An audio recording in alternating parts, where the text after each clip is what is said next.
세계 경제를 한눈에 바라보는 글로벌 경제 조항리 아나운서와 함께하겠습니다. 어서 오십시오. 안녕하세요. 빚을 내서 대학 생활을 하는 소위 캠퍼스 푸어 문제가 최근 심각하다고요? 네. 중고등학교 때 고생을 했으니까 이제 좀 놀아라, 즐겨라 하던 예전 대학교 분위기와는 정말 많이 달라졌습니다. 이 비싼 등록금 때문에 학자금 대출을 받는 대학생들이 참 많은데요. 우리나라는 취직이 어려워서 문제라고는 하지만 고용시장의 훈풍이 부는 미국에서도 대학생들이 빚더미에 앉은 채 졸업을 하고 있는 것으로 나타났습니다. 미대에 다니는 이 여학생은 입학과 동시에 학자금 4,500만 원을 빌렸습니다. 하지만 매 학기마다 드는 실습비와 재료비가 만만치 않아 추가로 돈을 빌렸습니다. 이렇게 해서 빌린 돈이 모두 1억 7천만 원입니다. I would work the night shifts from 11 p.m. to 7, and then as soon as I got out, try to make it to class. 하지만 결국 다니던 학교를 그만두고 빚을 갚기 위해 백화점에서 일하고 있습니다. 이 남학생의 경우도 졸업 후 자신이 원하던 직장에 가는 걸 포기했습니다. 1억 3천만 원이 넘는 대출금을 조금이라도 갚기 위해서 마트에서 일하고 있습니다. Everyone was expecting right out of college for me to get a job and then go somewhere, but it didn't go that quickly, so. 1억 3천, 1억 7천 너무나 큰 규모인데 미국의 학자금 부채가 어느 정도나 되는 걸로 나타나고 있나요? 네, 미 연준에 따르면 올해 2분기 미국의 학자금 대출은 우리 돈으로 1,700조 원이 넘습니다. 네. 이제 대졸자 한 명당 평균을 내보면 약 한 4,500만 원 정도의 빚을 지고 있는 건데 이게 꽤 큰 액수죠. 네. 심각한 것은 이 굴레에서 벗어나지 못하는 사람들이 늘어나고 있다는 점입니다. 보스턴에 거주하는 이 여성은 20년이 지났지만 여전히 학자금 대출을 갚고 있습니다. 매달 33만 원씩 앞으로 10년은 더 갚아야 합니다. Rent will be $620 plus utilities, and then there's the school loan, and there goes $1,000. So I will be doing some part-time work. 올해 65세인 이 여성은 대학에서 학생들을 가르치고 있는데요. 은퇴는 꿈도 못 꿉니다. 10년 전 아들의 학비를 내기 위해서 빌린 8천만 원 때문입니다. My life isn't going to be the way that I'd hoped that it would be. It just simply isn't going to be. 미 언론에 따르면 학자금 부채를 떠안은 60세 이상 미국인은 300만 명으로 이들 중 70% 이상이 자녀 또는 손자들의 대출금을 대신 갚아주고 있는 것으로 조사됐습니다. 이렇게 학자금 대출을 받을 수밖에 없는 이유가 너무나 비싼 등록금 때문이죠? 네, 그렇습니다. 실제로 미국에서 대학을 졸업하려면 엄청난 돈이 듭니다. 이 일부 사립대학의 경우 한 명이 졸업할 때까지 들어가는 비용이 약 30만 달러, 우리 돈으로는 3억 원이 든다고 합니다.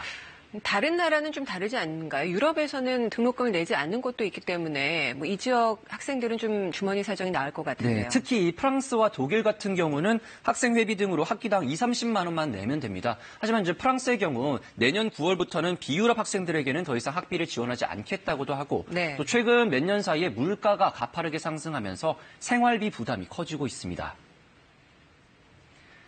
대학생들의 가장 큰 고민은 역시 집세입니다. 파리 시내의 원룸 평균 임대료는 126만 원, 그리고 베를린 대학가 방 하나짜리 아파트 월세는 110만 원에 육박합니다.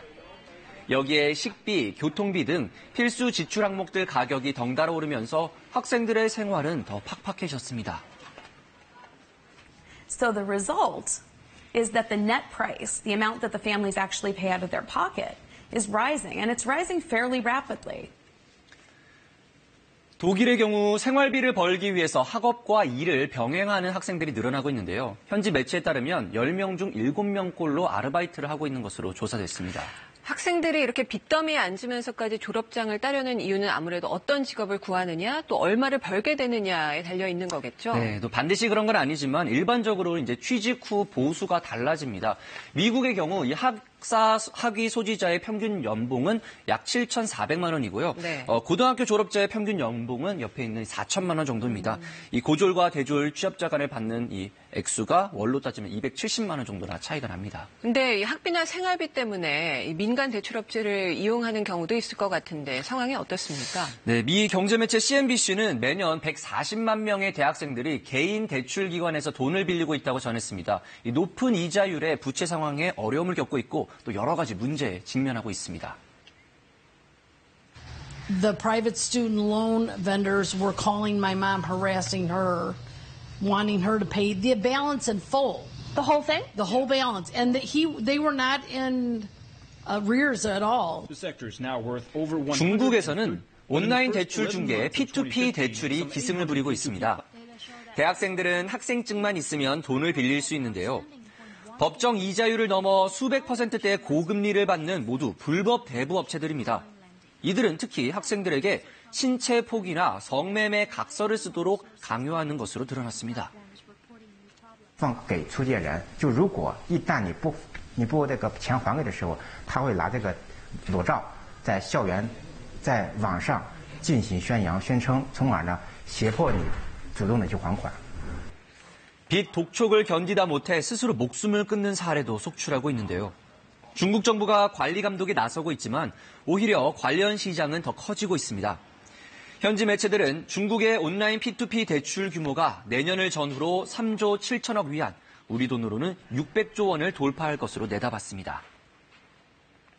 한편 미 전문가들은 학생들이 졸업 이후에 빌린 돈을 제때 갚지 못해서 파산할 경우 결국 나라 경제에 폭탄이 될 수도 있다며 경고하고 나섰는데요. 이제 어린 학생들까지도 빚더미에 어깨가 눌려서 점점 무거워지는 것 같습니다. 네, 오늘 소식 잘 들었습니다.